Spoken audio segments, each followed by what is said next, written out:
Boa noite a todas e todos. Hoje, dia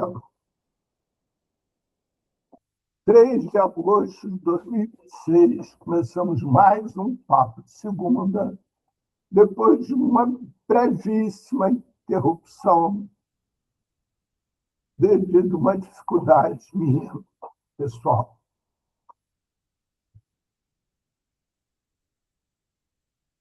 Espera aí. Ok.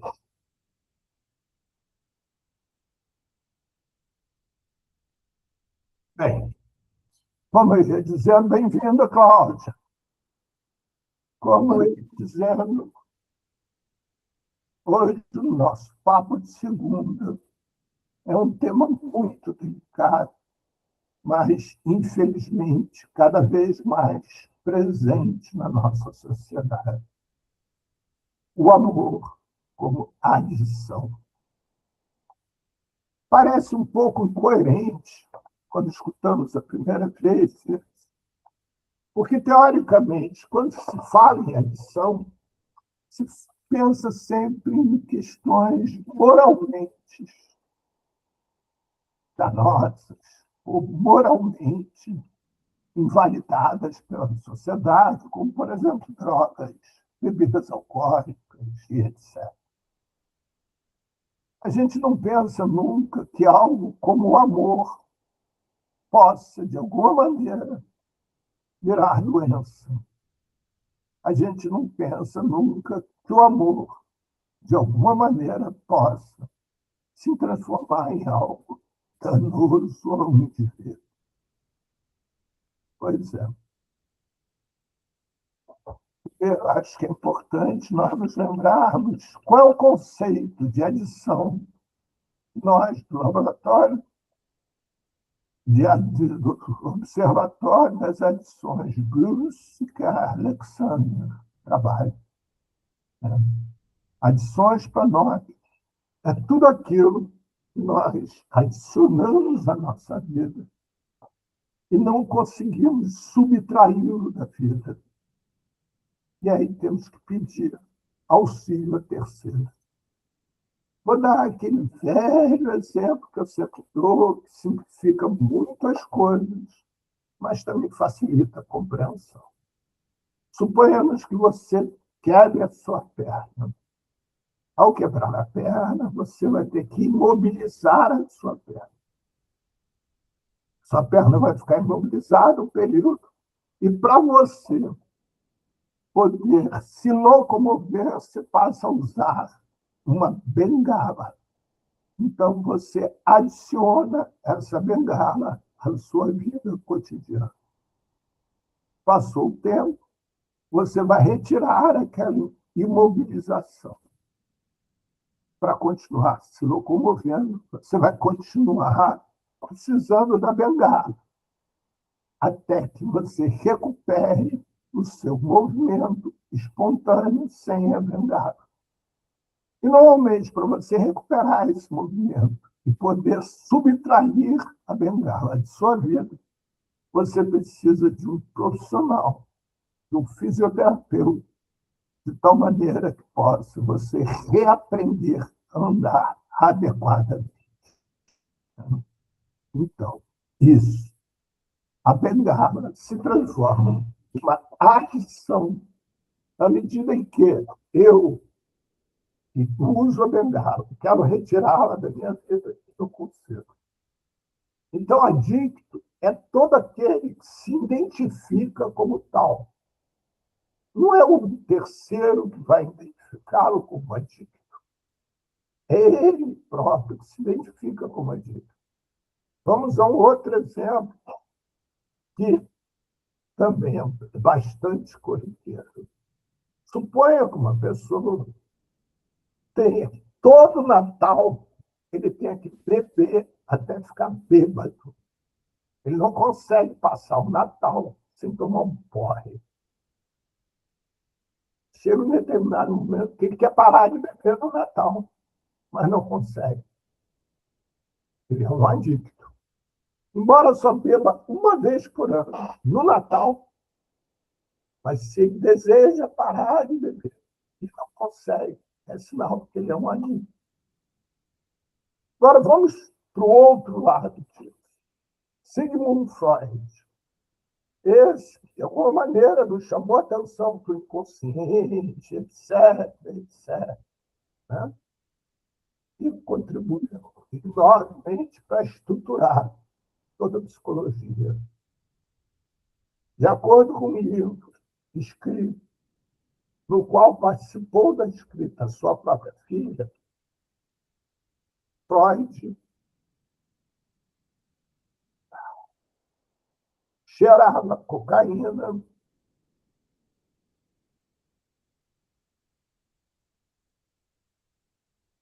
Então, Freud cheirava cocaína todo dia de manhã.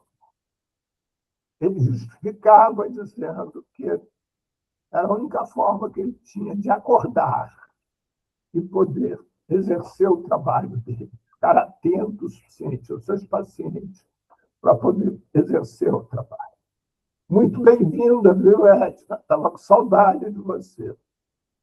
Então, Freud faz isso durante, eu não lembro, mais 30 ou 40 anos seguidos. Vou repetir, diariamente. E morre de câncer na boca por causa do hábito de fumar cachimbo. Freud nunca foi um adicto. Por quê? Porque ele nunca quis parar de cheirar cocaína. A cocaína não atrapalhava nada no exercício dele, de cidadania, como pai, etc. E ele nunca foi um adicto, um viciado em cocaína. Por isso, simplesmente, ele tinha um hábito de cheirar cocaína todo dia. Um outro termo também que aqui é muito importante se colocar, né, é o tal da dependência química. Porque quando a gente fala de amor como adição, evidentemente, não pode se falar de dependência química, porque não existe nenhuma relação. Embora, no estado de paixão, o nosso organismo se altere. Embora, quando nós estejamos apaixonados, uma das características é a produção do hormônio do prazer. E nem por isso alguém diz que nós somos dependentes químicos do amor. Né? Então, mais uma vez, a gente se depara com o fato de que a criação do termo dependência química, e mais ainda, de uma doença chamada dependência química, é pura e simplesmente devido a interesses socioeconômicos e principalmente políticos, para justificar a intervenção violenta contra aqueles que não interessam à elite que está no poder, justificada pelo fato desses que são alvos de violência provocarem ou venderem produtos que provocam dependência química, o que é uma mentira. Nós vimos que acabou de acontecer isso, né? Um presidente da Venezuela, quando o presidente dos Estados Unidos, Donald Trump, se preparando para a guerra do Irã, e mais ainda, se preparando para uma possível escassez de petróleo, ele invade a Venezuela sob a justificativa de que o Trump, que o Maduro, seria chefe de um cartel de drogas. Não sei se todos acompanharam, mas já teve a primeira audiência lá nos Estados Unidos com o juiz do Maduro. E o Estado norte-americano disse que não encontrou nenhuma prova que comprove que o Maduro seja chefe de cartel de tráfico de drogas. Mas o Maduro continua preso. E ninguém ou nenhuma mídia realçou o fato de ele continuar preso, porque os Estados Unidos assumiu a Venezuela como sendo dele. E ele agora que comercializa todo o petróleo da Venezuela e todo o ouro da Venezuela. Poucos comentam também que a Venezuela tem a maior reserva de ouro do planeta Terra. Ela tem a maior reserva de petróleo e de ouro. E, no entanto, são pobres. E aqui, mais uma vez, eu vou reforçar, não estou defendendo politicamente o Maduro. Não estou dizendo que o que o Maduro fazia eu concordo. Não, não concordo com nenhum tipo de ditadura. O que eu estou dizendo só é que, de novo, né, reafirmando que a dependência química é uma mentira. Né? E outra coisa, aqueles que discordarem e tiverem argumentos consistentes podem entrar em contato conosco, que eu participo do debate com eles sem menor problema. Aqui, gravado. Né? Pode vir debater, que não tem problema quanto a isso. Tá? Esse aqui é um espaço democrático, aberto a todos, inclusive aqueles que pensam diferente de nós. Então, voltando à questão do amor e da adição, né? Me parece que cada vez mais começa a ficar evidente para vocês que o amor se transforma em adição na medida em que aquele que ama reconhece que aquele amor não lhe faz bem, quer deixar de amar e não consegue. Então, atualmente se usa o termo amor tóxico. Né? A pessoa acaba se transformando dependente daquele sentimento e dependente daquele ser para o qual o sentimento é dirigido, a ponto de, muitas vezes, cometerem, por exemplo, isso é comum, cada vez mais comum, infelizmente, homens que cometem feminicídio, matam suas companheiras ou suas ex-companheiras, quando elas não querem mais ficar com ele, seja namorada, seja noiva, seja esposa. Porque eles não suportam, pura e simplesmente, a dor de viver sem aquela pessoa. Então, o amor se transforma em algo danoso, numa redição. Toda vez que aquele que ama identifica naquele sentimento dele algo que lhe faz mal, e ele não consegue se livrar. Outra relação que é extremamente comum é da relação de pai e filho. Muitas vezes, os pais se sentem na obrigação de continuar mantendo uma relação com aquele filho pelo por simplesmente fato do filho ser geneticamente deles. Mas o sentimento de amor já acabou há algum tempo. O sentimento de prazer de estar na companhia já acabou há algum tempo. E os pais não conseguem, de forma alguma, se desfazer da relação. Assim também como acontece no sentido oposto. Muitas vezes os filhos já não querem mais aquela relação, não suportam mais aquela relação.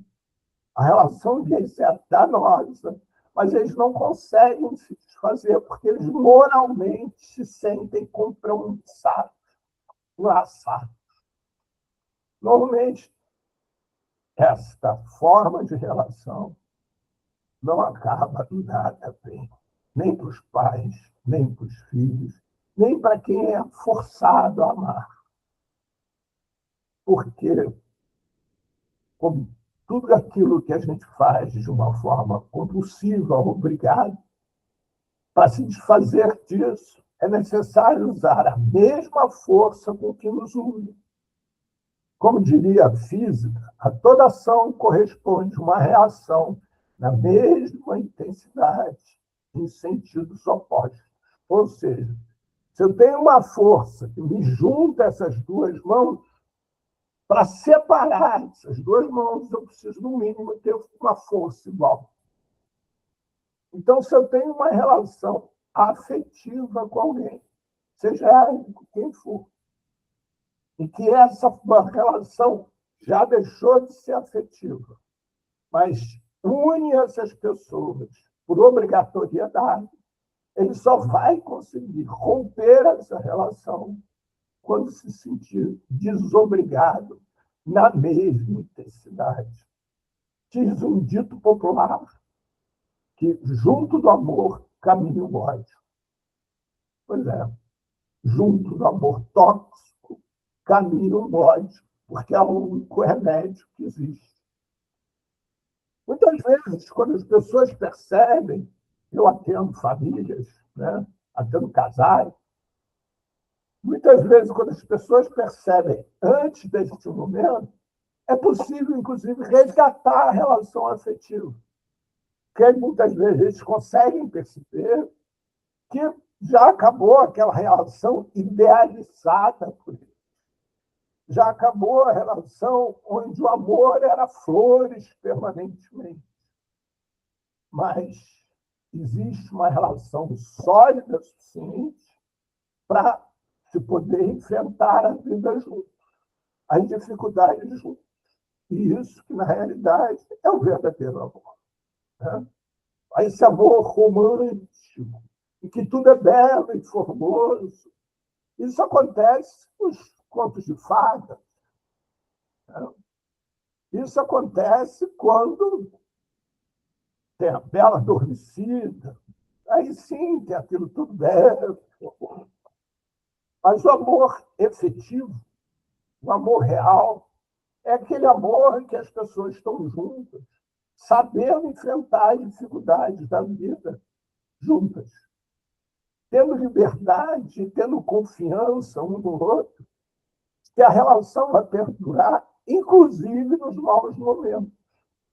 Que a relação não é feita só de festa. Tem os momentos de tristeza também. Mas esses momentos de tristeza fazem parte da vida. E aí, como tudo na vida, isso se torna pulsante. Né? Igual ao nosso coração, igual ao universo. Tudo é pulsante, nada é estático, imóvel. Quando você conhece uma pessoa, os dois adolescentes que vão se casam no início da idade adulta, ao chegar aos 60 anos, já são outras pessoas. Para poder estar presente naquela relação, é necessário que se criem novas relações entre as mesmas pessoas, de tal maneira que essa relação suporte a nova realidade. Mas as pessoas ficam presas, muitas vezes, em relações fantasiosas. E nessas relações fantasiosas, o amor acaba se diluindo. E, ao se diluir, ele se transforma em algo tóxico. Ele se transforma numa adição, que é aquilo que a gente mantém. Não sabe por que na vida, mas sabe que não quer mais. É muito difícil. E é mais difícil ainda nessa sociedade que estabelece que o amor tem que ser eterno, quando a gente percebe que o amor mudou de qualidade.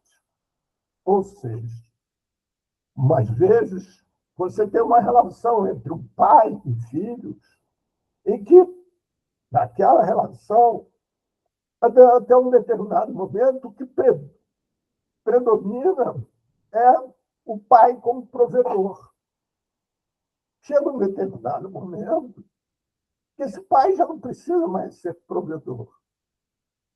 Ele pode ser só amigo, companheiro, qualquer outra coisa. Mas esses integrantes não sabem fazer a transformação para educar, criar uma nova relação. Não se educam para isso. Né? Isso é mais comum ainda com mulheres que aprendem na vida a ser mãe e não conseguem se desfazer do papel de mãe, seja com o marido, seja no trabalho, seja em tudo. E quando ela se depara com o fato de que ela não tem mais ninguém para cuidar, mais ninguém para maternar, ela se sente frustrada e deprime. Ou, por exemplo, quando muitas mulheres entram na menopausa, elas perdem a vontade de ter relações eróticas. Porque a relação erótica, se ela está na menopausa, já não é mais para procriar, ela só dedicada ao prazer. E ela não sente permissão de ter uma relação só dedicada ao prazer. Isso, segundo o dito popular, é coisa de puta, prostituta, não de uma senhora digna.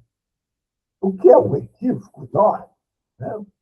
Até mesmo para os religiosos, que vocês que acreditam que Deus criou de tudo, se Deus quisesse que a relação erótica fosse algo sofrível, ele tinha feito ela sofrível. Se ele fez prazerosa, é sinal que, para vocês que acreditam em Deus, é para se viver o máximo de prazer. É a forma de vocês dizerem obrigado a Deus, é usufruírem do que ele deu a vocês, e não se privarem vocês do que receberam dele. Imagina você dar um presente no dia do aniversário do seu filho, e seu filho pegar aquele presente, jogar de lado e não cruzar. Você vai ficar frustrado. Né? Pense nisso. O seu Deus, que teve o trabalho de criar esse lindo universo para nós, e você não usufrui dele, imaginando que Deus não gostaria que você tivesse prazer exatamente com a sua companheira ou com o seu companheiro, em que ele fez tudo para isso. Né? Nossos corpos se encaixam, nossas formas se completam, nossos organismos, inclusive, se completam na diferença, por isso somos diferentes. É para a possibilidade de, enquanto a mãe está grávida, com dificuldade de locomoção, o homem poder se locomover para prover. É só um presente de Deus, para quem acredita nele. Então, voltando ao amor como adição, ele se torna adição toda vez que ele se torna obrigação.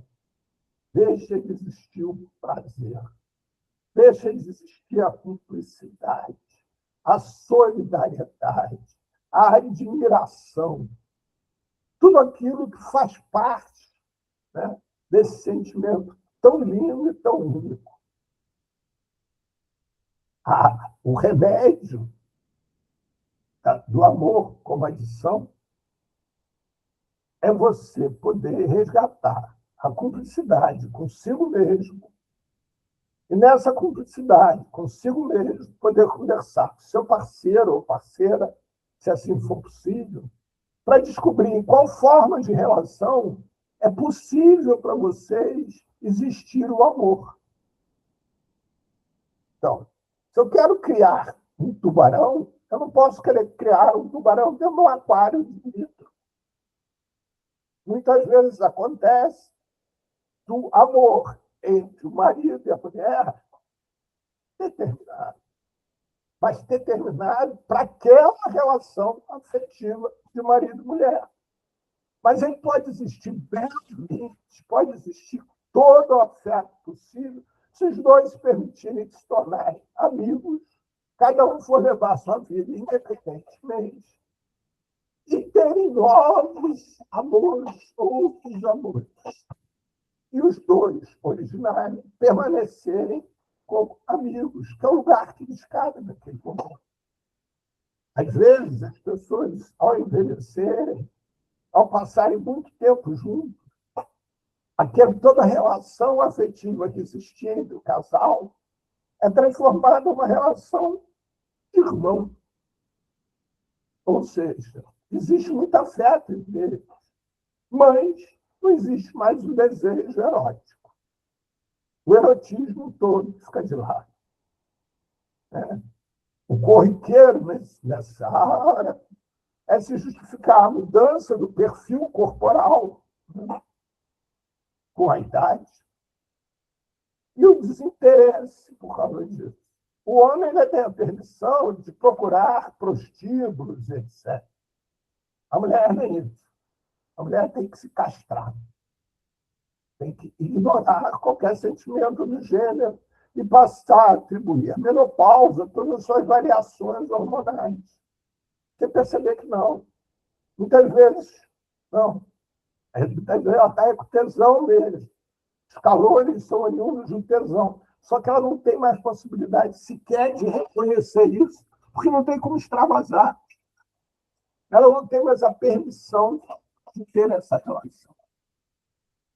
E aí esse amor que ela mantém com esse companheiro dela de muitos anos se transforma numa adição, porque a coloca numa cadeia, numa prisão, onde ela pouco lhe permite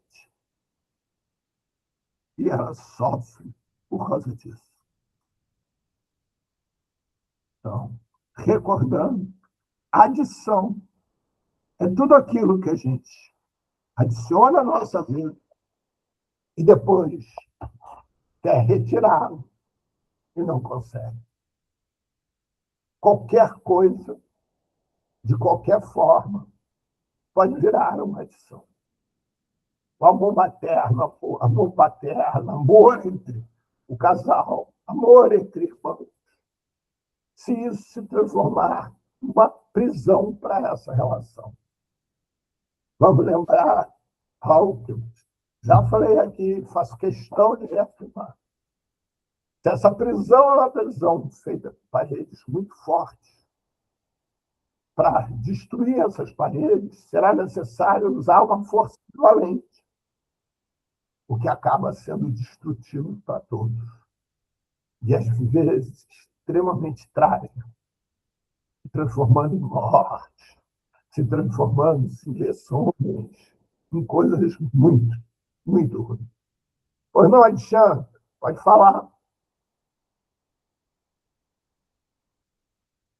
Alexandre?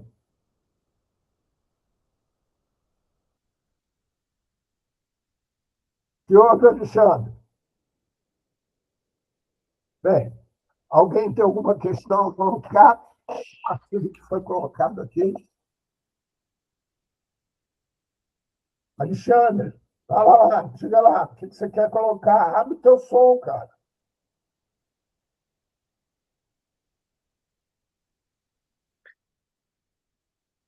Ô, Paulo, Oi? se a gente fosse como abelhas e zangões, não precisaria padre. Mas não é. Estaria resolvido os problemas da vida. Alguns. Se criaria outros, certamente, Alexandre. Inclusive o problema do padre, que seria operária. É isso mesmo.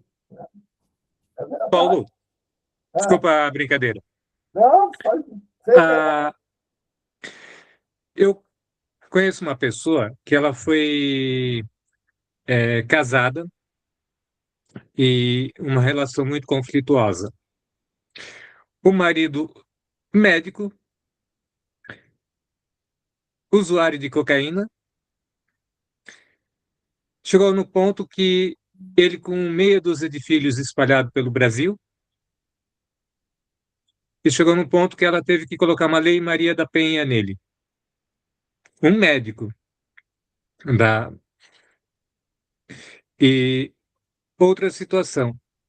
Uma conhecida minha que ela está sofrendo bastante, e ela é usuária de substâncias e está em tratamento psiquiátrico também.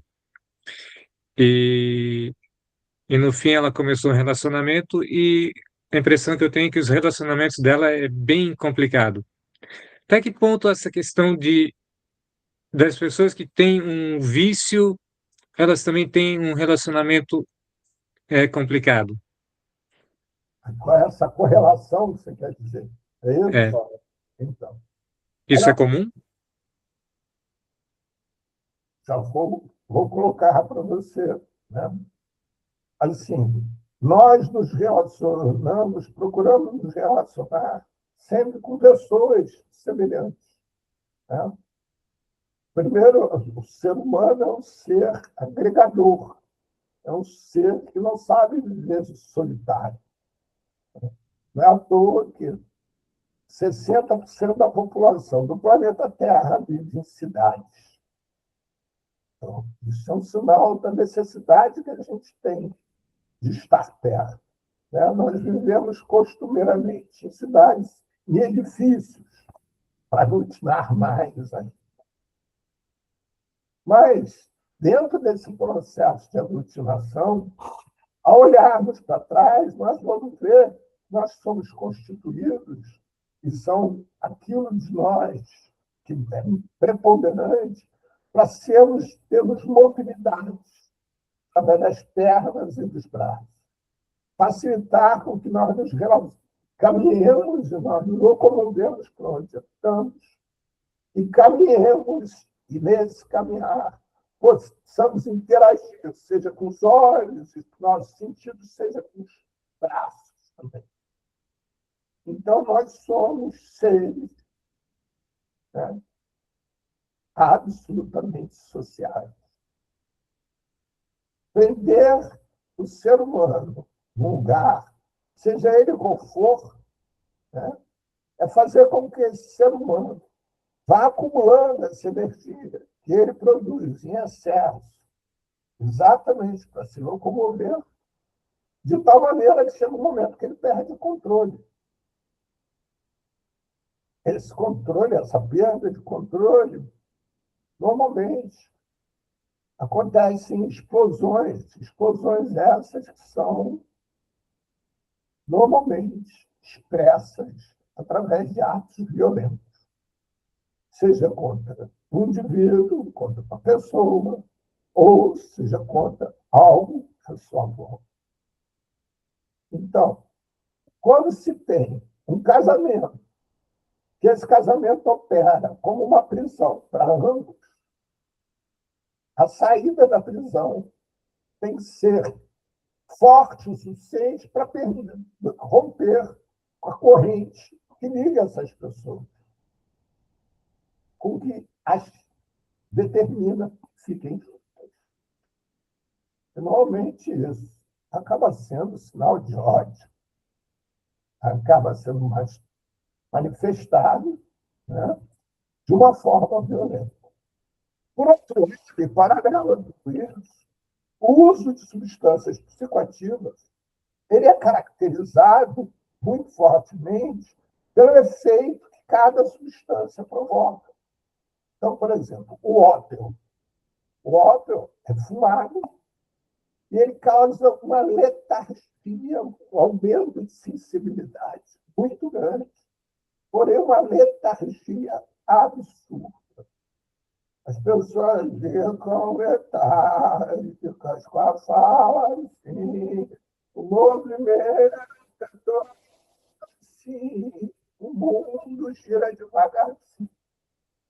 A cocaína, por outro lado, ela produz uma profusão de hormônios da gente, de tudo, que nos acelera muito.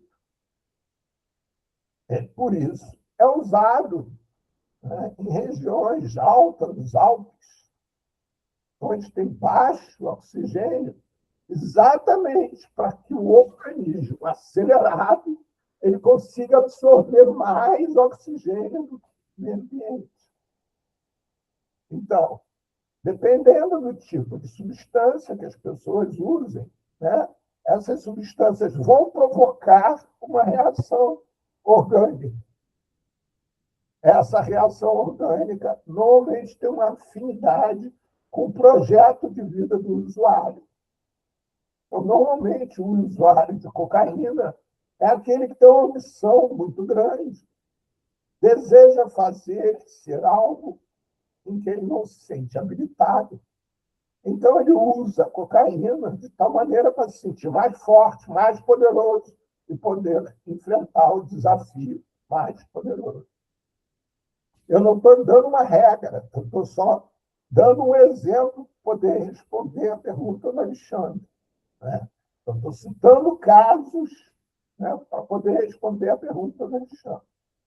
Acontece que, por exemplo, quando um indivíduo, né, usa cocaína, o seu organismo vai começar a gastar o que ele tem de reserva de energia, inclusive orgânica. O usuário de cocaína com frequência é uma pessoa magra, porque consome toda a gordura que ele tem nesses momentos, que ele precisa de mais energia. E aí, o que acontece com isso? A hora que acaba o efeito da cocaína, ele está sem reserva. Como ele está sem reserva, ele entra em baixa energia, depressão, tristeza, depressão e por aí vai. Né? Então, ele vive nesses altos e baixos. Se ele parar a cocaína, ele vai continuar nos altos e baixos. Esses altos e baixos passam a ser o normal dele. Assim, para todos nós é o normal. Só que o dele, a frequência é menor, mais rápida. Então, você pega uma relação, onde essa relação já é uma relação adicta, ou seja, danosa para aqueles que constroem e participam da relação. E ainda coloca nessa relação o usuário de uma substância, que essa substância provoca nele, naturalmente, um efeito temporário, que durante esse efeito temporário, ele consegue produzir coisas além do limite dele, isso, com frequência, causa desastres, muitos desastres, violência de todo tipo. Violência física, violência moral, violência afetiva, violência de gênero, todos os tipos. Não é que a pessoa, ao usar uma substância, ou seja, ser adicta pelo uso da substância, ela vai ser adicta em tudo na vida. Não, não é assim. Mas é que, com frequência, né, o fato do uso da substância realça determinados movimentos de vida do usuário. E para uma relação que já está comprometida, já está sendo vivida de uma forma danosa, essa substância acaba agravando toda essa situação. Seja lá qual for, o álcool é a mesma coisa. Né? O álcool também dá essa sensação de perda de limite, de você ficar meio, o que eu faço? E nessa perda de limite, você acaba se permitindo fazer coisas que normalmente não faria sem o álcool. Não é que o álcool vai tornar alguém violento. Não. O que acontece é que alguém violento, ao ingerir mais álcool do que o organismo dele suporta, se permite ser violento. Eu, durante anos, convivi com uma pessoa que tinha uma característica muito interessante. Eu convivia diariamente. Essa pessoa trabalhava numa fazenda que eu tive durante alguns anos. Eu morava na fazenda. Ele, normalmente, era uma pessoa calada, puta. Ele falava com os olhos e com a cabeça. Você começava a conversar com ele, ele começava a olhar na direção, você podia ver que a resposta estava no olhar dele. Ou então balançava a cabeça, concordava, discordava. Mas ele era difícil de falar alguma palavra. Logo que eu conheci, eu comecei a achar que ele era mudo. Descobri que ele não era mudo, ele conversando com a mulher dele. Bem, essa pessoa, depois de beber 1 litro de cachaça, não é ficção, aconteceu isso várias, inúmeras vezes comigo. A gente está sentado, conversando, e ele bebendo cachaça. Quando acabava 1 litro de cachaça, essa pessoa começava a falar que ninguém interrompia mais ele. Porque ele falava de uma tal maneira e não adiantava. Assim, de novo, aconteceu comigo, por exemplo, me dá vontade de ir ao banheiro. Quando eu voltava do banheiro, ele ainda estava falando. Não tinha parado de falar. Tinha ficado sozinho falando. Aí, no dia seguinte, voltava aí quieto, mudo e calado. Então, não é porque essa pessoa, o álcool transformava ele em uma pessoa faladora, né? E falasse muito. Não. Ele tinha muito para falar, mas não tinha permissão de falar. O álcool, pura e simplesmente, ele dava permissão de falar. Então, quando ele começava a falar, ele não parava mais. Né? Essa fazenda era perto de uma comunidade onde esse caseiro, que eu gostava muito dele, é uma ótima pessoa, né? Tinha algumas características absolutamente peculiares, mas que tinham essa comunidade, ele tinha sido criado junto da comunidade, na comunidade. E ali tinham muitos amigos de infância dele. Todos eles conviviam desde muito pequeno. Né? E uma das brincadeiras prediletas deles era deixar essa pessoa. Às vezes eles davam intencionalmente um litro de cachaça para ele beber. E aí, quando ele estivesse começando a falar, alguém fazia a pergunta dele para ele contar as bagunças que eles faziam enquanto criança. Todo mundo ria muito, muito, porque ele contava tudo nos menores detalhes, os banhos de rio, as caçadas e não sei o quê. Tudo, tudo. Tinha uma memória fantástica. No dia seguinte, estava ele muito de novo. Então, isso, né? Esse silêncio dele era uma adição dele, que ele não conseguia se livrar, né? Só se livrava com a ajuda do álcool. Respondi a você, Alexandre?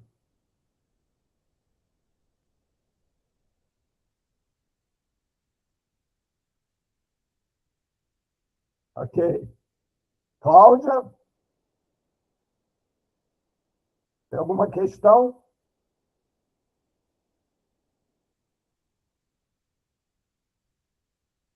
Tabacou? Oi, Paulo, desculpa não responder, meu celular estava bloqueado e daí eu estava até desbloquear e responder, passou um tempão. Mas eu não tenho questão nenhuma, gostei muito da pergunta aí do Alexandre. Vou ficar só acompanhando hoje. Muito obrigada. Ouvindo, né? Tabacou? Tudo bem. Oi? Edna? Faltava. Boa noite, desculpe aí o atraso, eu até entrei antes, mas aí a tecnologia me derrubou e eu vim para o celular. É, cada noite de segunda-feira, o Paulo nos brinda com um livro, né?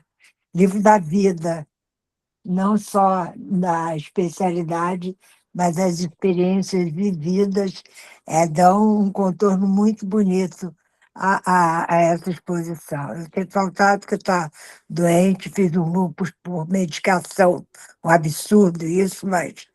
Bom, então, por conta disso, eu cheguei atrasada. Eu queria chamar a atenção, eu acredito que você deva ter falado, na reprodução das escolhas que as pessoas fazem. A gente vê muito assim, não é possível, eu troquei de marido, troquei de mulher, é o mesmo problema. Ou então, quando vê o pai ou a mãe com determinado comportamento não muito aceitável, e aí faz a escolha do parceiro com um comportamento semelhante, né? Então, isso é algo que sempre me chamou muita atenção, né? Porque poderia ser usado justamente para o contrário, né? Eu vi aquela violência, eu vi aquela dependência, então eu não quero isso, então eu vou procurar ou encontrar uma pessoa que não seja dessa maneira. E com muita frequência, né, você vai dar escolha, né, de uma muito, muito parecida. Então, isso é uma coisa que eu sempre conversei muito. A outra coisa, Paulo, isso aí eu peguei você já falando, é é o mito do amor romântico. Eu acho que com toda a evolução, acho que já melhorou muito. Eu tenho uma netinha de 12 anos e o Pedrinho tem 12, mas a gente vê nos livros já e tal, essa desmistificação desse amor romântico. Mas ainda tem muito ainda. E aí o que acontece? Você entra numa relação, você não vai evoluir igual o outro. As tuas oportunidades serão diferentes do outro. Aí cria-se a diferença. Mas aí tem o mito do amor romântico, que tem que dar beijo 24 horas, transar 25 horas, não sei o que e tal. Então, eu acho que isso a gente fala assim, não, porque eu aceito ele do jeito que ele é. Duvido. A gente vai tentar antes trazer essa pessoa para ajudar a gente, depois vai aceitar do jeito que ele é. Então, esse exercício a gente precisa aprender cedo. Muitas vezes, você só vai aprender depois de casar, ou depois de separar. É isso aí. Isso sim. Eu queria fazer uma observação, essa foi muito interessante colocação, que é o seguinte: o que hoje nós denominamos como amor? Né? Para muitos, o amor se confunde com a necessidade. E acontece, né, que esse amor que é definido. Espera aí, eu penso aqui. Bem, mas esse amor que acaba sendo confundido com a necessidade, muitas vezes o vínculo não é construído no lugar do prazer, em cima do prazer, mas em cima da doença. É algo como se você imaginasse que uma das pessoas do casal não pudesse ver e o outro não pudesse falar. E aí os dois se unem e passam a ser uma pessoa, né, que vê e fala. Mas, ao mesmo tempo, se elas se separarem, elas se retornam para os seus lugares de origem, onde um não vê e o outro não fala. Então, eles acabam criando uma relação social, né, que é uma relação social de dependência, não é uma relação social de afeto. É uma relação de necessidade, não de prazer. O que tem uma enorme diferença nisso, embora seja extremamente difícil de ser percebido. Porque se eu me levanto, se eu estou sentado em um lugar e me levanto para outro lugar, existem duas hipóteses diferentes. A primeira hipótese é que naquele lugar que eu estava, existia algo me incomodando. Então, eu fui procurar outro lugar que não tivesse o mesmo incômodo. A outra hipótese é eu estava sentado num lugar muito confortável, mas percebi que o outro lugar pode ser melhor ainda. Então, eu fui em busca do prazer. E a relação afetiva, principalmente quando a gente pensa numa relação amorosa, que nessa nossa sociedade patriarcal, possessiva, destrutiva, né, ela se transforma, tem que se transformar numa relação de necessidade e não de prazer, porque o prazer é proibido. Então, o que acaba acontecendo? Essa relação ela nasce em cima da doença. Ela não nasce em cima do prazer. Ela não nasce em cima de duas pessoas que se unem para se potencializarem e poderem se sentir mais livres ainda para percorrer cada um o seu caminho, percorrer cada um a sua vontade, a sua necessidade, com a certeza que existe no outro alguém que lhe acolhe, alguém que lhe ama, independente de quem ele seja ou de como ele seja. É só alguém que lhe ama. É alguém que tem um colo disponível no momento de cansaço, no momento de prazer, você deitar e receber um belo cafuné. É isso. Então, é necessário que a gente esteja permanentemente atento para que a gente não crie um vínculo em cima da necessidade, porque isso se transforma em prisão, gente. Isso não se transforma em liberdade. Isso não se transforma em prazer. Isso é prisão. É necessário que aquele que não vê aprenda a perceber o mundo e ver o mundo sem seus olhos. Viva sem os olhos. Tenha prazer de viver sem os olhos. Aquele que não fale, aprenda a se expressar e se relacionar sem saber falar. Mas, quando esses dois estão juntos, se acrescenta à vida deles a possibilidade da existência do um e do outro. Então, a natureza, ou seja, o que se queira dar de nome, foi muito sábio, porque um de nós pode gerar um filho, outro de nós também pode gerar um filho. Só que o filho não acontece se nós dois não estivermos juntos. Isso é uma união de fato. Isso é uma união saudável em todos os sentidos. Porque eu sou capaz de fazer minhas coisas. A minha parceira é capaz de fazer as coisas dela. Mas a gente tem mais prazer, tem mais sentido, mais significado quando nós dois fazemos as nossas coisas. Isso tem mais sentido quando o fato de eu estar com alguém me torna mais livre. Eu me permito efetivamente viver, querer, estar no mundo. E não aquele que, ao se unir, transforma a sua relação numa prisão, onde a gente conhece tudo aquilo que é proibido, mas não o que é permitido, o que é prazeroso. Com o tempo, isso vai se esgotando, chega uma hora que ou alguém ali, ou normalmente o casal, acaba se consumindo de tal maneira que deixa de existir como casal.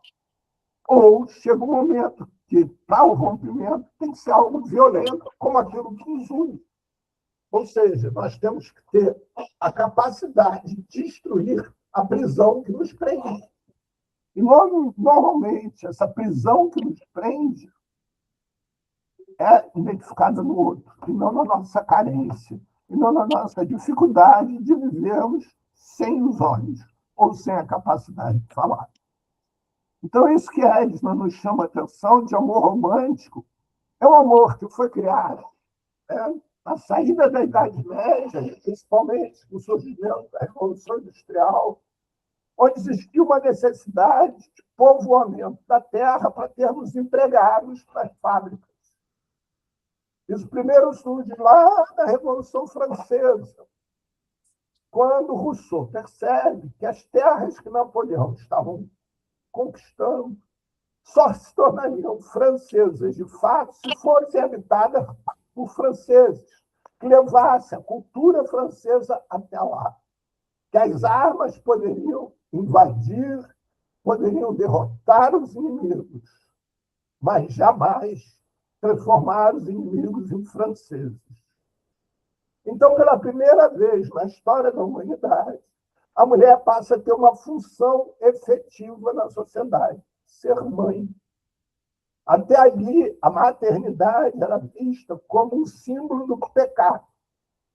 E nessa sociedade, obviamente, não estou falando de todo o planeta Terra, porque na Austrália é diferente, na América do Sul está diferente. Eu estou falando do berço que gera essa sociedade judaico-cristã, capitalista, autoritária, né, invejosa, e etc.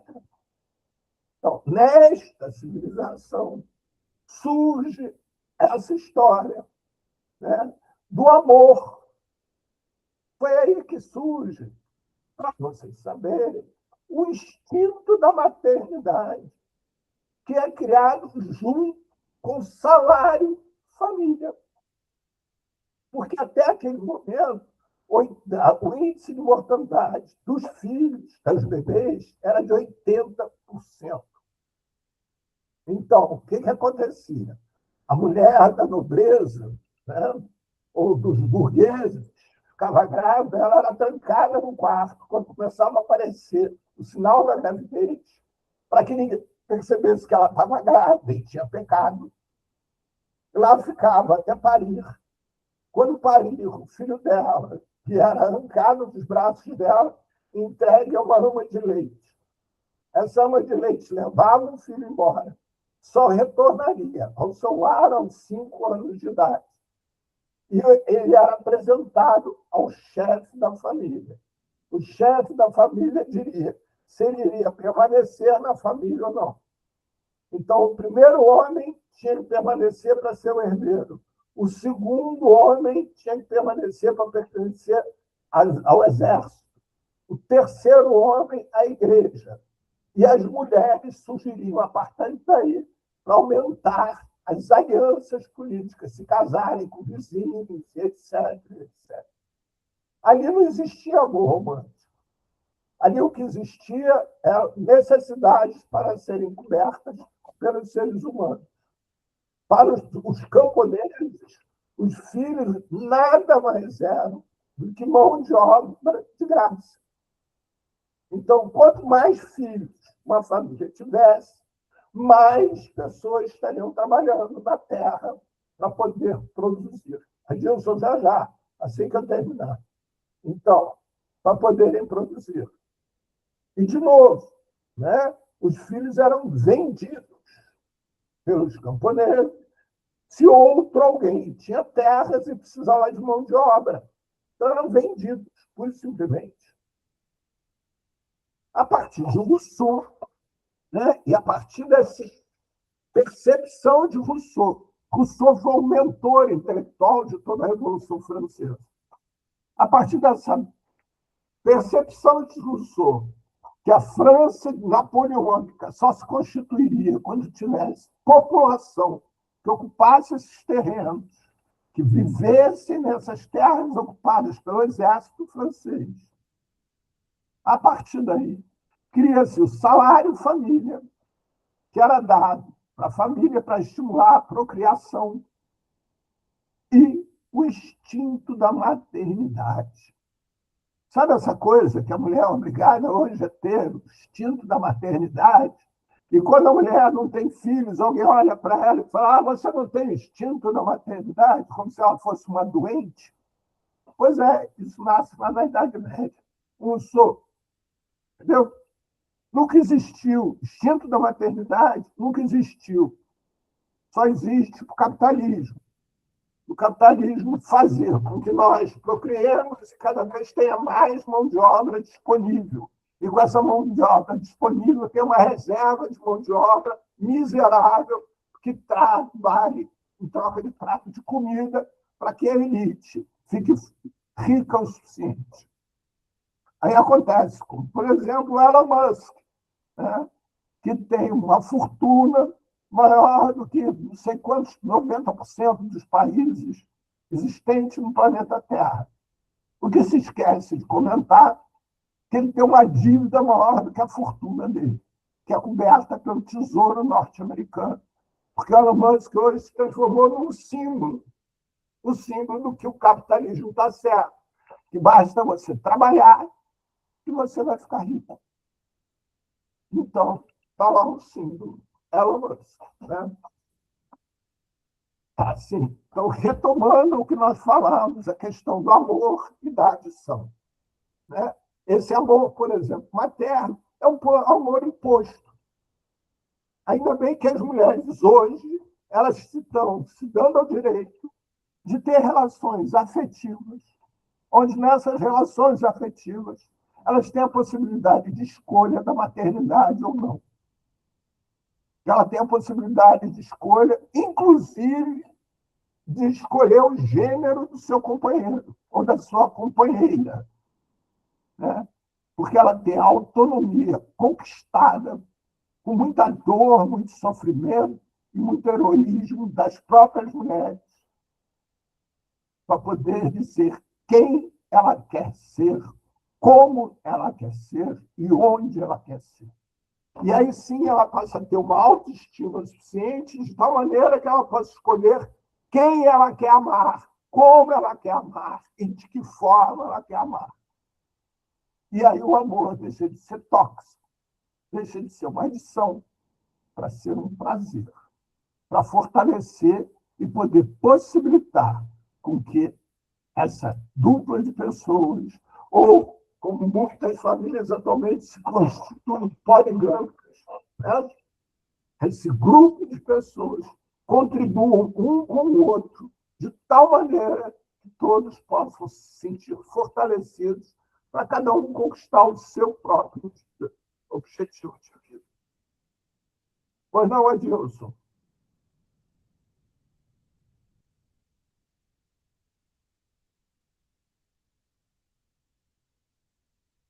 Adilson? Oi, eu estava me localizando. Boa noite para todas, para todos e todos. Sou Adilson, estou falando aqui de São Paulo, capital da Zona Leste. Eu copiei o link e coloquei lá do tema, né, sobre os termos pejorativos que é utilizados pelos conservadores e por parte maior da sociedade sobre as pessoas usuárias de drogas lícitas e ilícitas, né? Que é todos aqueles termos pejorativos. Eu vi que no plano nacional de política sobre drogas, agora no governo atual federal mudou, né? Esse colocou TB, né? TB está usando essa nomenclatura para quebrar esses estigmas que é utilizado muito pela sociedade conservadora. Aí era bom a gente dar uma visitada no plano, nas siglas que estão utilizando agora, mais pelo campo da esquerda. Deixa aí agora, eu vou falar uma coisa que é com relação a essa questão de classes e dominante. Vocês viram, né, um documentário da Sputnik falando sobre as famílias. Ele faz um apanhado histórico bem interessante, né, da Europa, no Brasil, né, falando das famílias que controlam o Brasil. Tem um outro homem que ele está falando, eu até estava vendo ele hoje falando num podcast. Wilson, olha só, você observou que hoje o tema é o amor como adição. Isso, eu vi, mas lá no texto está falando das nomenclaturas pejorativas, né, que são pejorativas. Sim. O que isso tem a ver com amor como adição? Então, você acabou falando aí um monte de coisas sobre dominância de poder, né? Inclusive falou do Napoleão e das formas de famílias conservadoras para ocupar lugar. Tem a ver, né? Porque para alguém casar, né, é tudo em torno desse conceito de amor, que é um conceito amplíssimo, né? Hoje, sempre foi um conceito amplo, e muita gente e muitas pessoas não se aprofunda muito, né, no conceito de amor. E você também falou hoje da liberdade dos tipos de família para a mulher, e não é só para a mulher, para homem também. Sim. Então, eu busquei isso, o conceito de amor, né, e de família, mas na perspectiva mais liberal e não conservadora. Eu também busquei nas bases conservadoras, com base na Bíblia, nas Bíblias, né, que não é a Bíblia, são nas Bíblias. Tá? Então, assim, eu ia citar aí que essa questão de dominância de poder, inclusive usando a família, o termo família, para lembrar que quem quiser assistir o documentário da Sputnik falando das famílias que dominam o Brasil, assista, eu vou colocar no grupo, para quem quiser assistir e tirar suas conclusões. Outra coisa, quem quiser também saber globalmente as famílias que dominam, e tem que ser família, inclusive que tem que casar com parente, tem família rica, de elite, que tem que casar com membro das próprias famílias para não misturar sangue, para não misturar riquezas e perder dominância. Então, se isso não tem a ver nada com amor, né? Com amor, Não, a gente tem que se aprofundar. Temos que... Adilson, o que eu só estou querendo é pontuar, localizar. Então, estou localizando. Não são as famílias dominantes ou não. O que nós estamos tentando colocar aqui é como que um sentimento, que aparentemente é um sentimento nobre, ele pode se transformar também em algo danoso. Seja ele que tipo de amor for. Então, está mal utilizado, é igual Deus. Deus está sendo utilitário para algumas famílias. Amor também está sendo utilitário. É isso, eu vou parar. Espera aí, eu vou parar, porque assim, eu posso estar aqui viajando, então. Vou parar para dar espaço para outras pessoas falar. Obrigado, tchau. Tchau. Pois é, assim, retomando, pessoal, assim, quando se é colocado aqui de uma forma genérica, né? Por exemplo, o termo amor é intencional, porque não nos interessa muito a definição do amor. Né? O que nos interessa muito mais é que as pessoas percebam que esse sentimento, como disse o Adilson, é algo absolutamente amplo. E a partir dele se faz muita maldade. Não é pouca maldade, muita maldade. Eu vou citar para vocês um caso de uma paciente, que eu atendi há muitos anos atrás. Era uma moça com aproximadamente 20 anos. Assim, esses dados que eu estou dando são dados intencionalmente deturpados.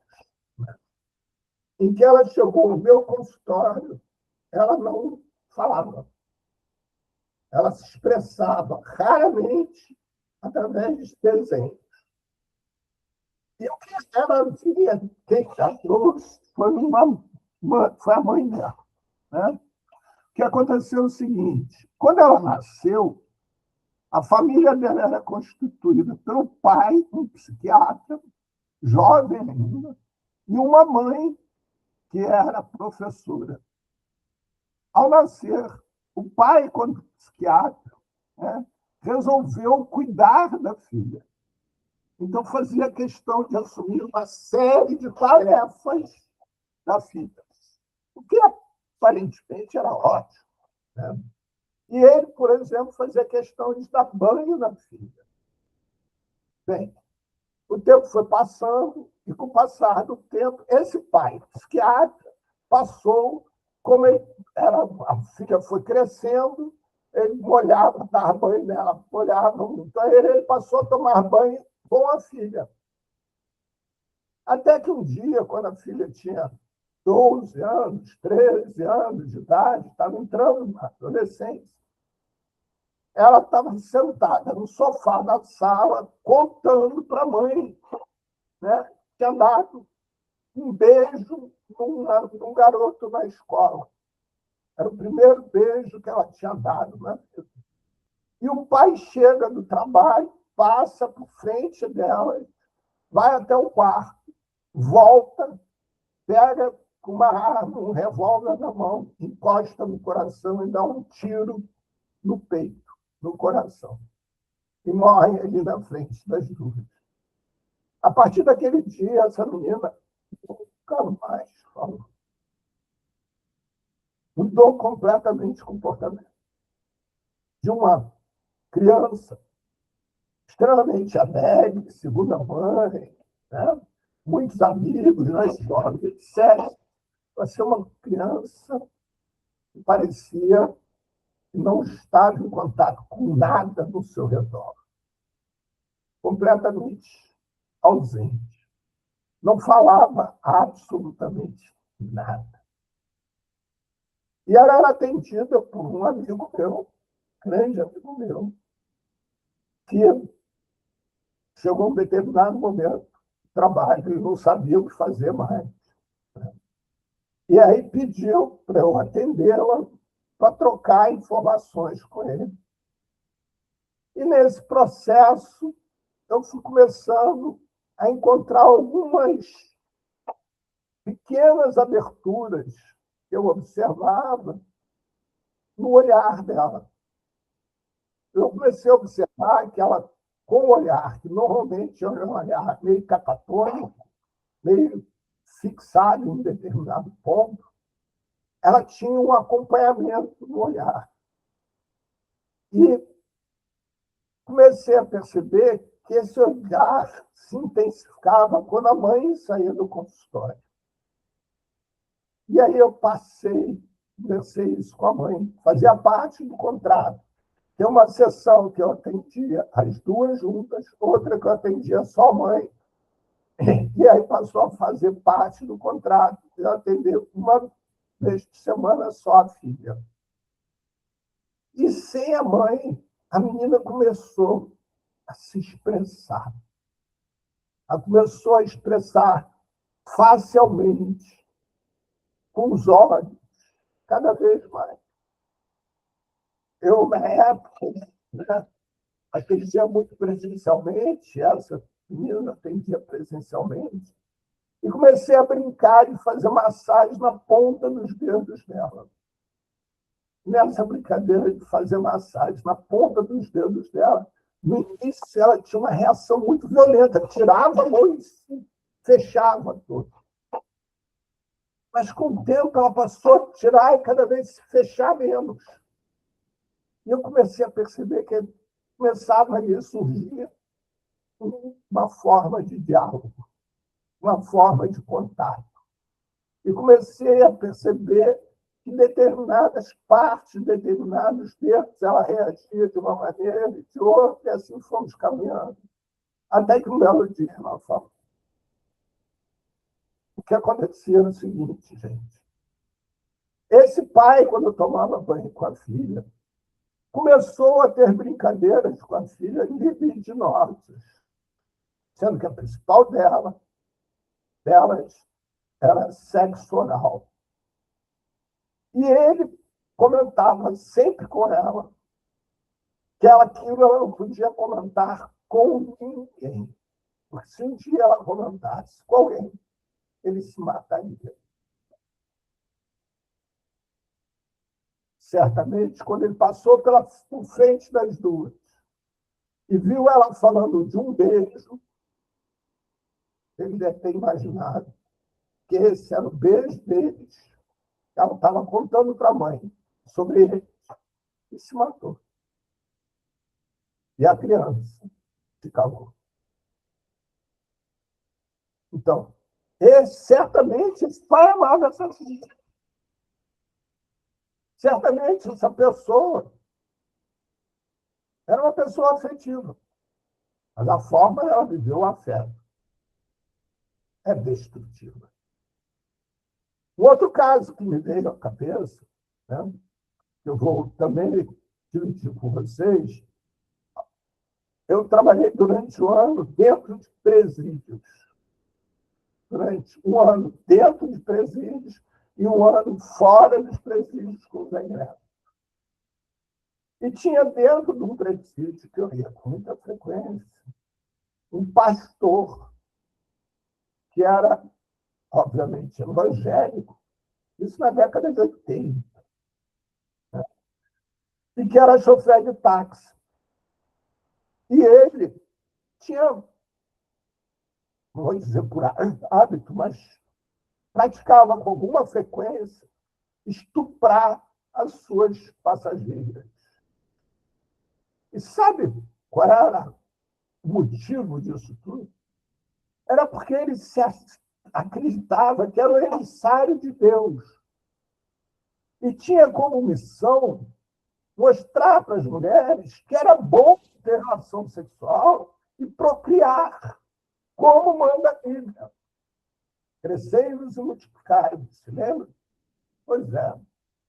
E como tal, ele, por amor, quando ele achava que a passageira dele não tinha relação sexual ou não gostava de ter, ele as estuprava para mostrar como era bom. É amor, gente. Ele fazia isso por amor. Então, repetindo, como disse o Adilson, né? Essa palavra é extremamente ampla. Resta saber se a forma de amar é adequada para aquela relação, para aquelas pessoas que compõem a relação. Se a gente pensar que um casamento perfeito de um sádico é com um masoquista, está tudo certo. Agora, um casamento perfeito não é entre dois sádicos, ou entre dois masoquistas.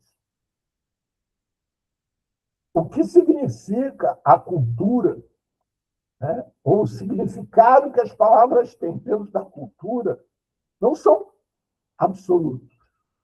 Cada um de nós acaba dando o seu próprio significado dentro da relação.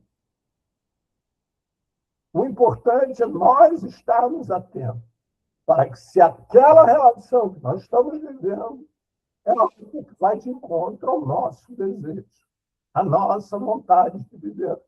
Tem gente, por exemplo, que gosta e vive uma vida inteira no celibato. Né? Eu estudei em colégio de padre, conheci muitos padres que jamais conheceram a relação erótica. E viviam muito bem. Eu não consigo me imaginar dessa forma.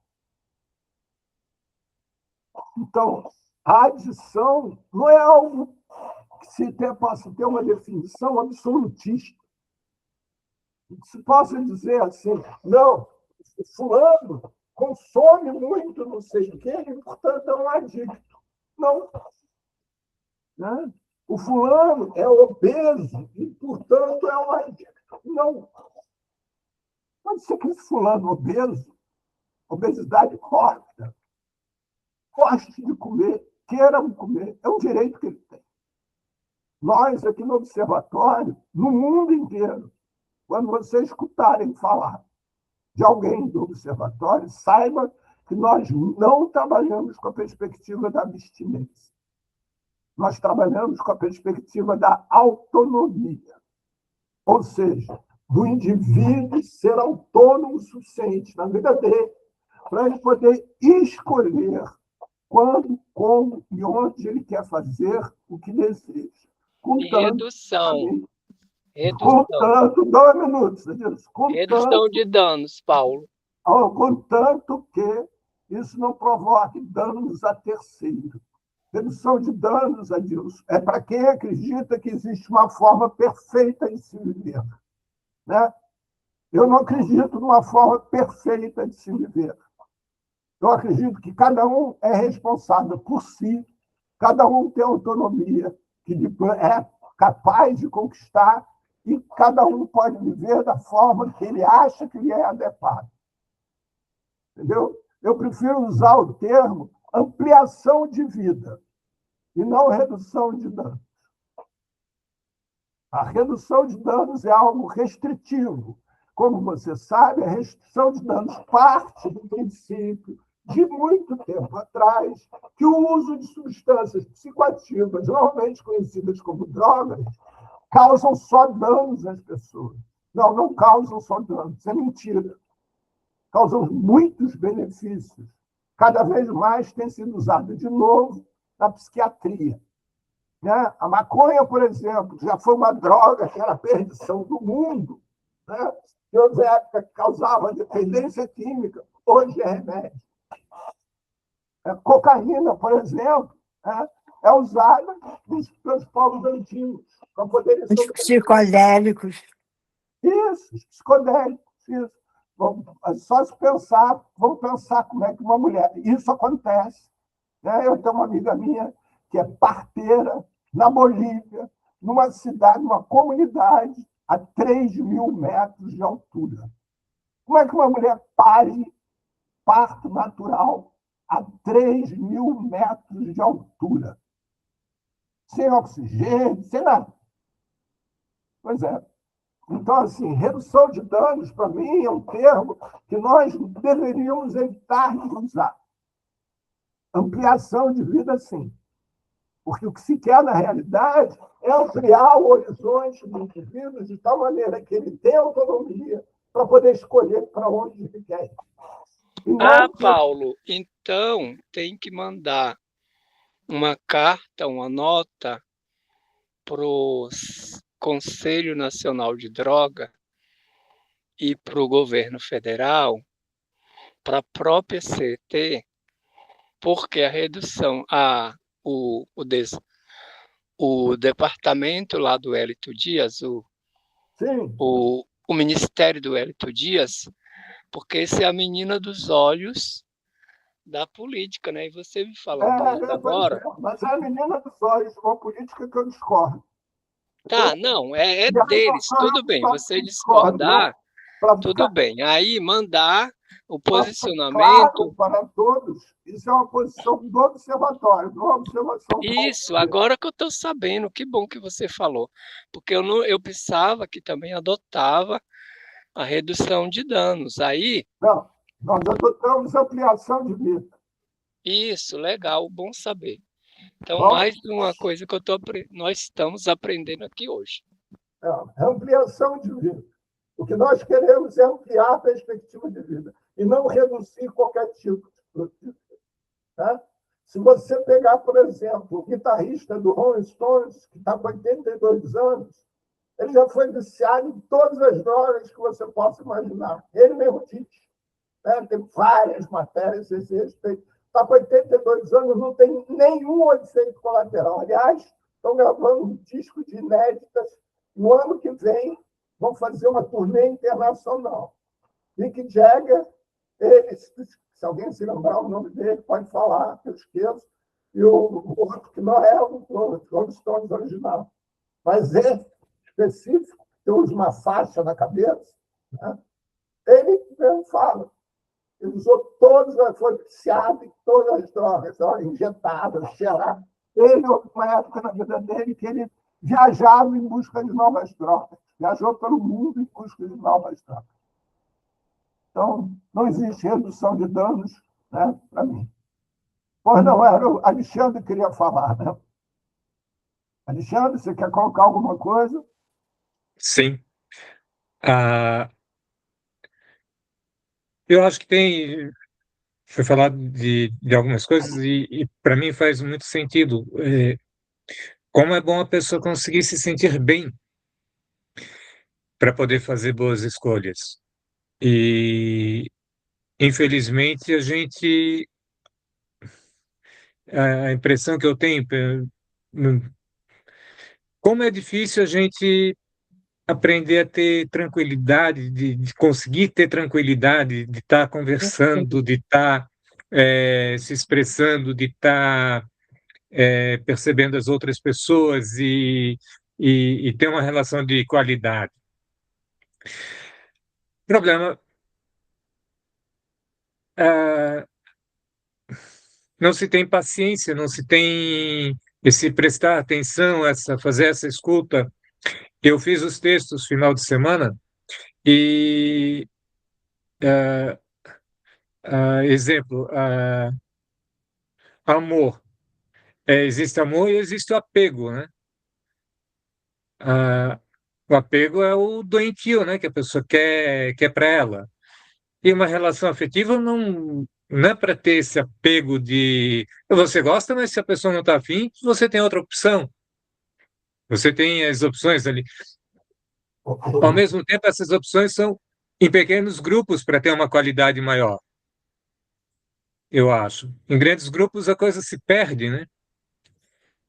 Olha só, Alexandre, você falando isso me lembrou uma vez, eu conversando com uma pessoa em situação de rua, um homem, né?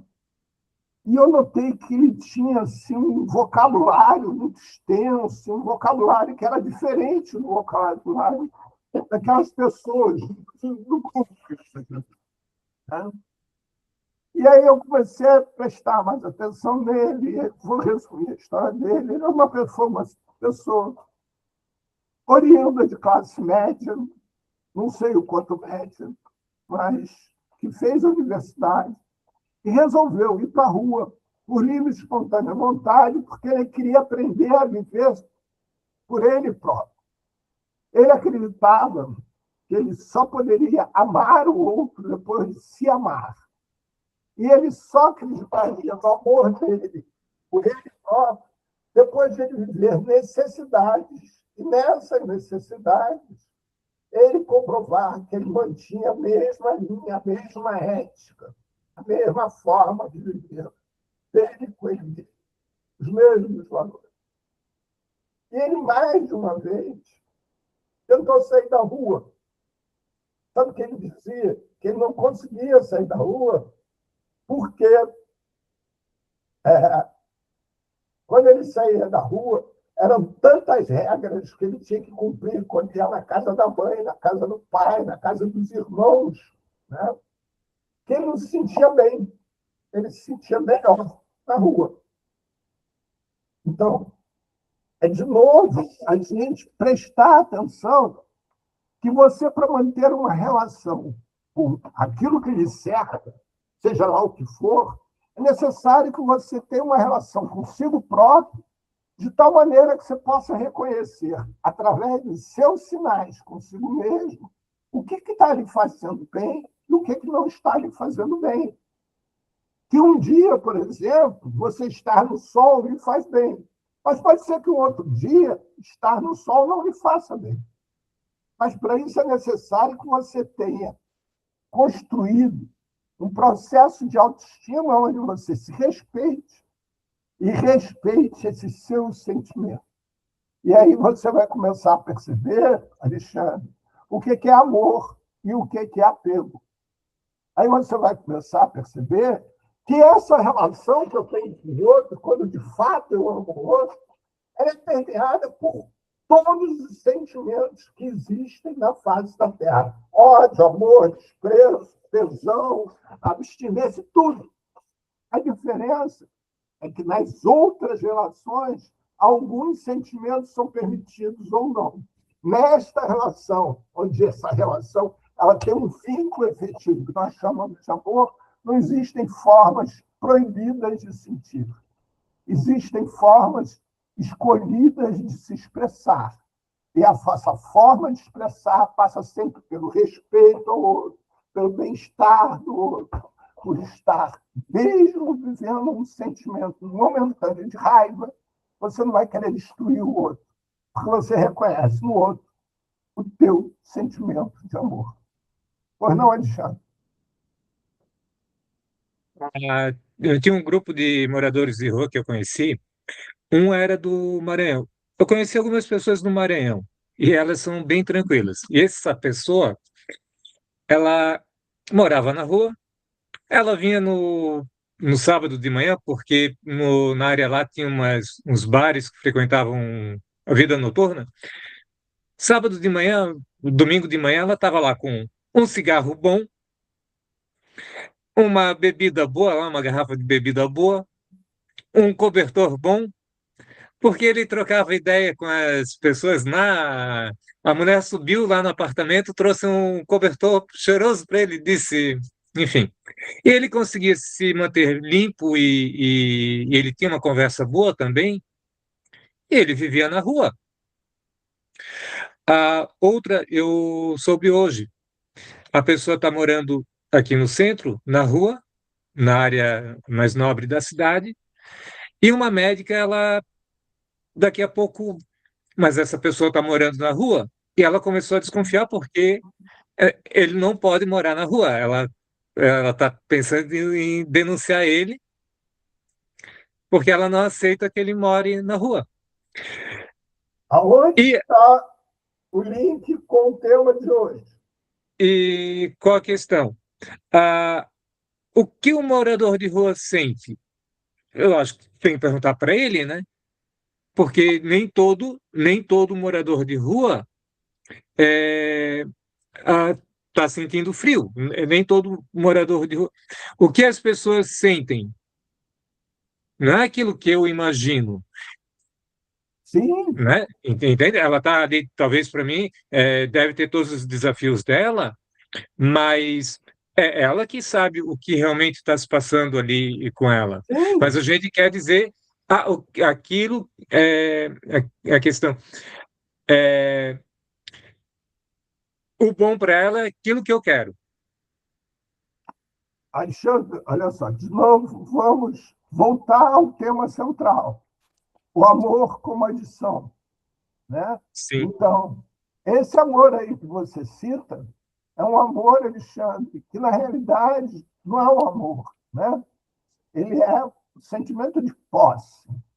Então, a partir do sentimento de posse, que é permitido na sociedade, não sei se você sabe, hoje existe na face da Terra mais escravos do que quando a escravidão era legalizada, né?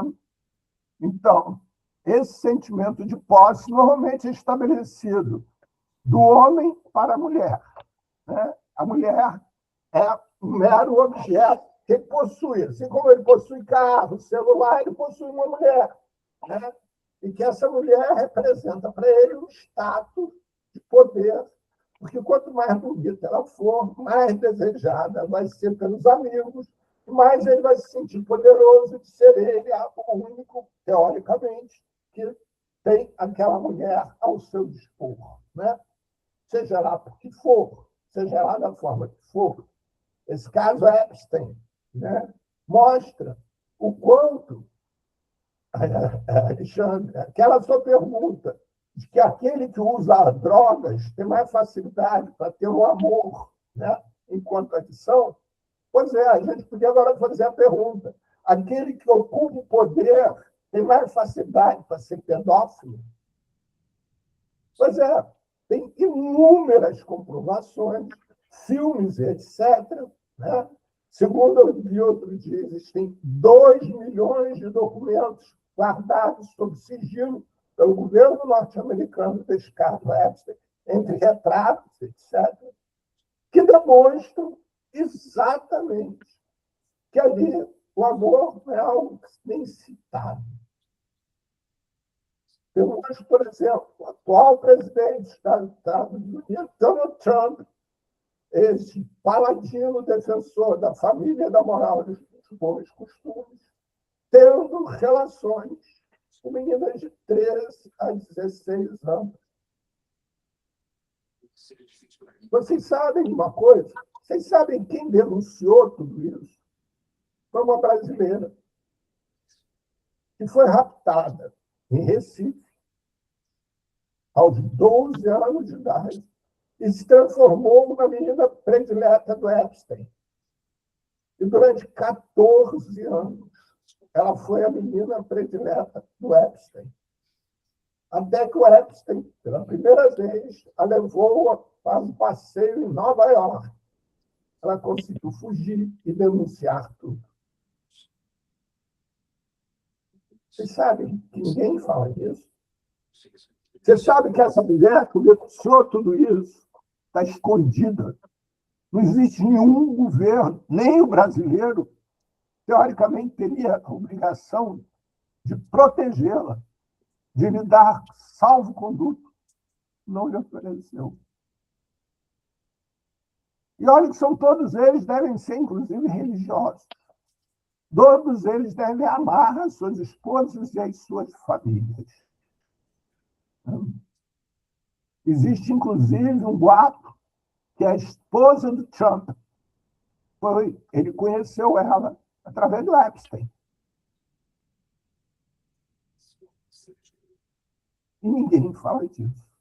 Então, de novo, retomo aqui o tema, né, da questão afetiva, da questão amorosa, assim como a questão das drogas, que é usada de acordo com os interesses socioeconômicos.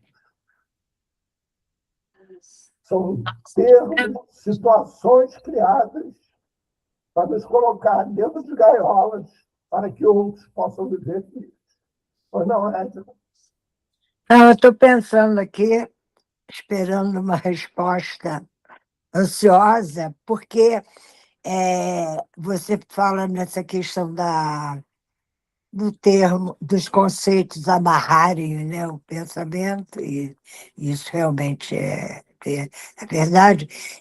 Quando você fala na ampliação de vida, eu acho que a redução de danos ela pode ser um critério para ampliação de vida. E isso aí me lembra essas pessoas que eu já vi algumas vezes aí, tal dos quilos mortais e alguns depoimentos, que a pessoa ela está amarrada, ela está, o sentimento dela está muito, não, ela não consegue, eu esqueci a palavra, ela não consegue ter força para sair daquela situação. Então, eu acho que na hora que você adota uma estratégia de redução de danos, você está ajudando essa pessoa a construir, a, a ter autonomia, porque ela não tem, ela está amarrada. Ela está amarrada na comida, ela está amarrada na droga, ela está amarrada no jogo, está na internet, etc., não consegue. Então, na hora que a gente convida, né, para oferece outras opções, aquela pesquisa lá do Ratinho, né? Você está dando ampliação de vida e você está fazendo uma redução de danos. Olha só, essa sua abordagem, ela abre um espaço de reflexão muito grande. E aí eu proponho que o próximo tema da segunda-feira que vem seja ampliação de vida ou redução de danos. Vamos construir o conceito de ampliação de vida. Oi? Vamos construir alguns escritos sobre ampliação de vida. Pois O conceito é muito fechado. Né? Isso, existem já alguns escritos. Mas vamos lá. Eu proponho, e a todos que virem esse vídeo, estão desde já convidados a virem participar. Né? Por que nós, no Observatório, optamos em todas as línguas, em todos os lugares onde existe alguém presente no grupo, do nosso grupo de estudo, ampliação de vida e não redução de dano. Isso é uma reflexão que a gente vem fazendo há muito tempo. E, para nós, isso marca um corte que a gente quer fazer, né, dentro dessa linha que seguimos até agora.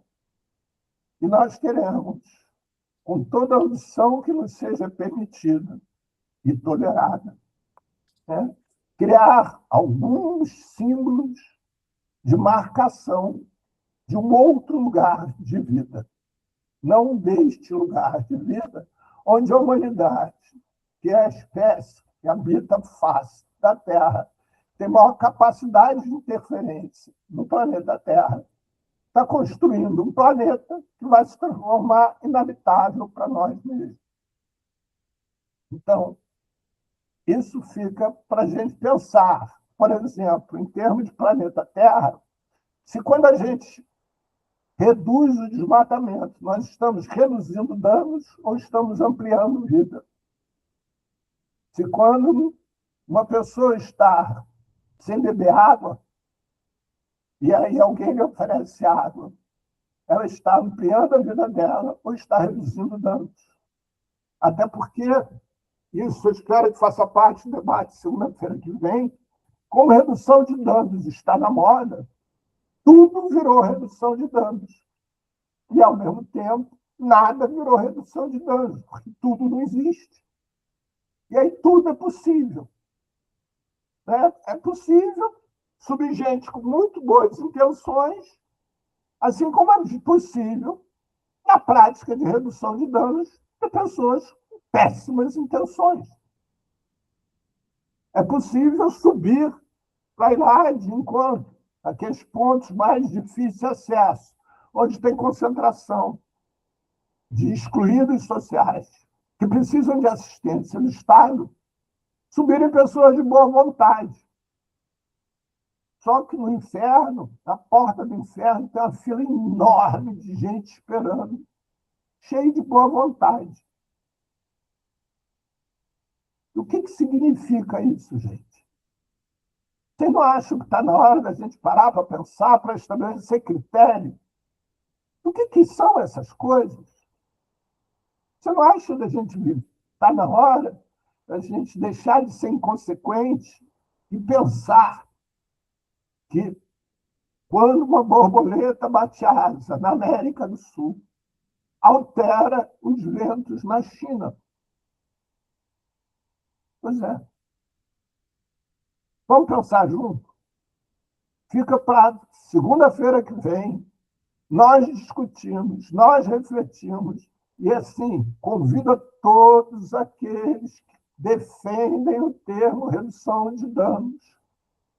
E tem alguns que têm argumentos que eu respeito muito, a vir debater com a gente. O que significa isso? E como significa? E como a gente quer significar? Adilson, tua pergunta vai ficar para segunda-feira que vem. Um forte abraço para todos. Até segunda-feira que vem. Espero que estejamos aqui para discutir ampliação de vida ou redução de danos. Obrigada, boa noite. Tudo de bom para todos. Isso, Boa noite. de todas e todos. Todos, muito todo. Isso. Tchau. Tchau.